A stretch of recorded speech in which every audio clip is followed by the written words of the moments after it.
This program contains subject matter and language that may be disturbing to some viewers. Viewer discretion is advised. Hey everybody, so this is going to be kind of a confessional video. I have a problem, a sickness, if you will. It's an addiction, and like many addictions, it's a sickness. Don't blame me. I have a sickness, and it's a disease. It's a record collecting disease. Like already I have an addiction to vinyl. You are a pathetic junkie! So, I mean, there's no secret about that, but I take my addiction a step further, and my particular sickness for albums that I really like, artists that I really like, I'm not satisfied with just one copy of an album, or 2 copies, or even 3 copies in many cases. Like, there are some artists, I'm actually kind of embarrassed to say how many copies of an album I have. And it came all home to me today because I was out shopping at my record store, and I've been collecting these cover variants for Synchronicity. And I found one today, and it's to the point, like, I have pictures of them on my phone. So if I stumble across Synchronicity out in the wild, I'm like, oh, do I have it or not? And if I don't, then I'm picking it up. And that's what happened today. I paid $12 for a record that I already have 8 copies of. What the hell is wrong with you, you sick bastard? I have 9 goddamn copies of Synchronicity, and I had 8 before today. Now I've got 9 because I've got to get all the cover variants. I know there's like 30 some, but I'm on the hunt. And once you start, like for me, once I start, I cannot stop until I've got every single one. So either I'm going to get all 32 copies of Synchronicity, or I'm going to die. One or the other thing is going to happen. Whatever comes first, basically, is what I'm saying. So I've got these 8 copies, and then I've got the copy in the Synchronicity, the anniversary box set that I bought last year.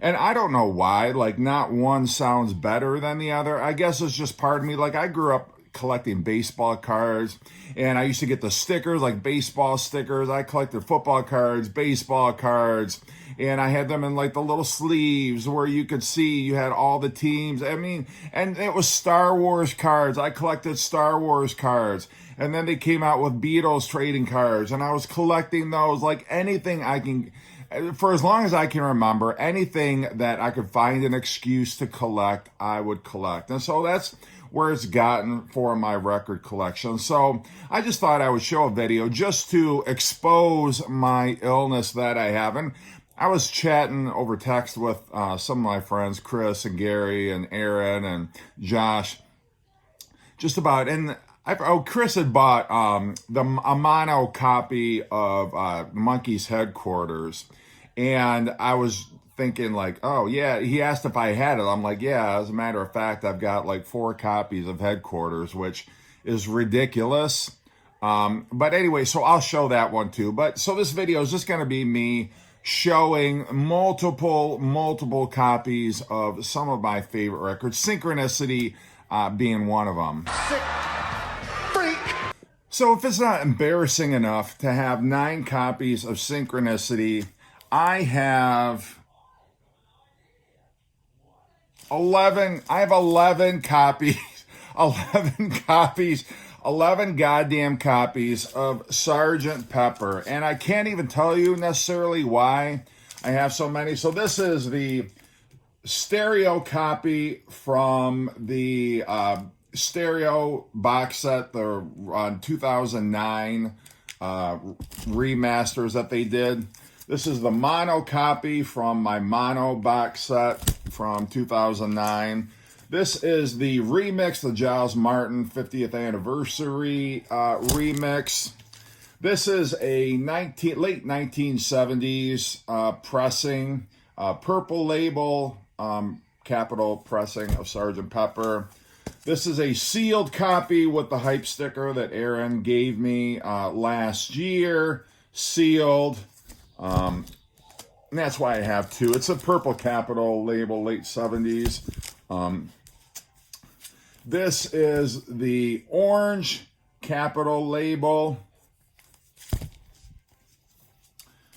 This is the lime green Capitol label. This is the Apple pressing stereo version. This is, I believe this is what's left? I suspect. So this is a stereo, like 60s rainbow label pressing of that. And then for some reason, I've got two mono copies with a rainbow label. This one's in a little better condition than this one is. But again, there's absolutely no reason other than the fact like the labels are different. One's sealed, one's not.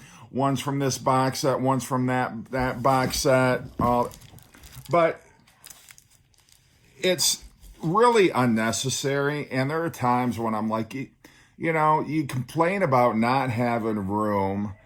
You're running out of room in this record room here, and yet you've got like multiple copies of an album like that. Like, why? What the hell is wrong with you? And like, I'm not going to do this with every Beatles album, but I can tell you there's multiple albums where I have like so many different records. So like, just take, for example, Meet the Beatles. This was the Target version. It's got the... It's on a colored vinyl. This is a 70s pressing on the purple, with a purple label. This is, I believe this is on the orange Capitol.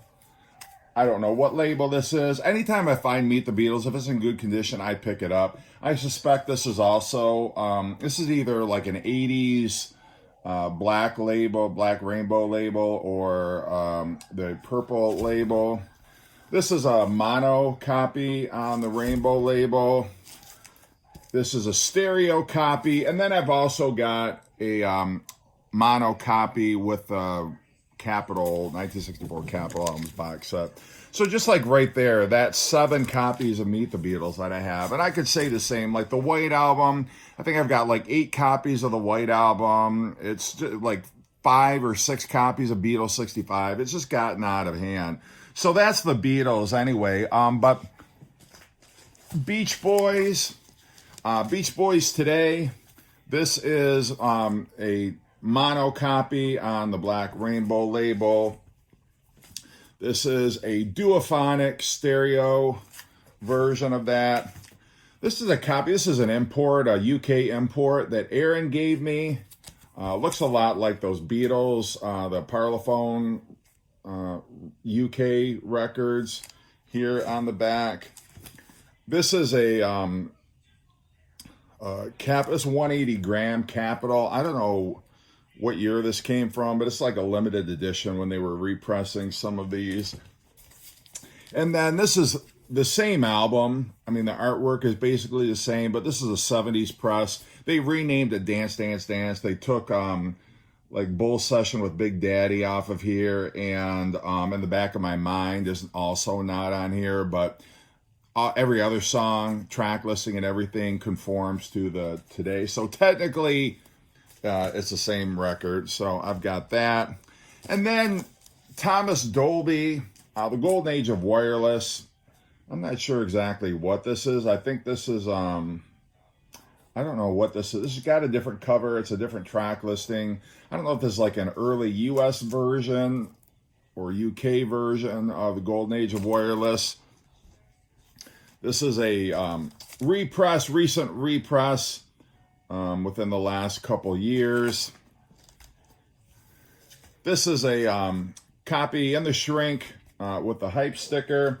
And then, you know, I found another copy and I'm like, oh, can you tell the difference? Yeah, like for here, Thomas Dolby is in the border. It's written in the border, or it's printed in the border. And here, it's printed below the border. So, of course, I had to have both copies, even though track listing's the same, sounds the same, but it's just a collector in me. Like any variant, I'm going to seize upon, and I'm going to go ahead and buy it.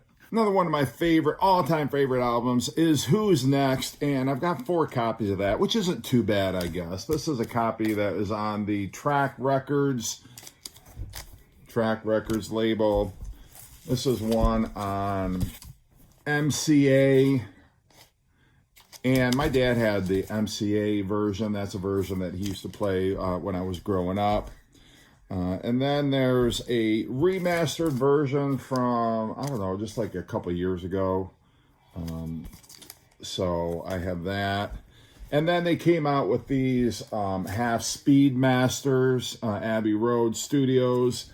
Nice hype there. I mean, this is worth having for the hype alone, or the little Obi strip here as well. So 4 copies of that. I mean, that's more than any reasonable person would need, but still. And I've thought, like, you got to just get rid of at least one. And I've gotten a little better. I used to have 4 copies of Live at Leeds. I used to have 4 copies of Tommy, and now I got rid of all except the half speed masters one. I just have 1 copy of Tommy and 1 of Live at Leeds. So I'm getting better at least, but it's still not ideal. And I don't know, I'm not saying necessarily complaining, but to me, I don't know anybody else that, goes out and buys that many copies of their favorite record. Usually 1 or 2 at the most is sufficient. So I kind of take it a little bit to an extreme. And I'm sure there's people who